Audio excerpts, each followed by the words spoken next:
विशेष रूप से शिक्षक गुरु के रूप में उभर कर सामने आता है। जब उद्धव जी ने भगवान से अंतिम समय में शिक्षा मांगी, तब श्री कृष्ण ने जो उपदेश दिए उनसे उनके शिक्षक स्वरूप और आदर्श व्यक्तित्व की झलक स्पष्ट दिखाई देती है। भगवान श्री कृष्ण शिक्षक के रूप में करुणामय और संवेदनशील शिक्षक। श्री कृष्ण का व्यक्तित्व गहन करुणा से भरा है।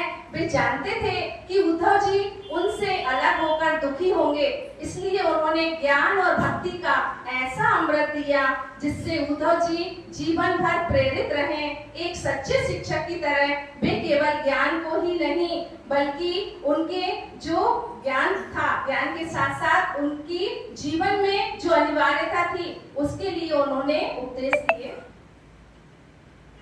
व्यावहारिक जीवन दर्शन देने वाले शिक्षक। कृष्ण उपदेश को केवल शास्त्र तक सीमित नहीं रखते, वे जीवन की छोटी छोटी घटनाओं और कथाओं के द्वारा समझाते हैं। जैसे कि उन्होंने अवधूत ब्राह्मण और उसके 24 गुरुओं की कथा सुनाकर ये बताया कि प्रकृति की प्रत्येक वस्तु और परिस्थिति से शिक्षा प्राप्त की जा सकती है।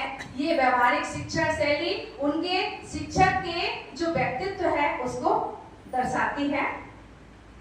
धैर्यवान और मनोवैज्ञानिक शिक्षक। कृष्ण उद्धव के प्रश्नों को बड़े धैर्य से सुनते हैं और उनके स्तर के अनुसार उत्तर देते हैं। वे जानते हैं कि शिष्य की मानसिक स्थिति कैसी है और उसे किस प्रकार का मार्गदर्शन चाहिए। एक आदर्श शिक्षक की यही खूबी है कि वह शिष्य की मन स्थिति को समझकर शिक्षा दे।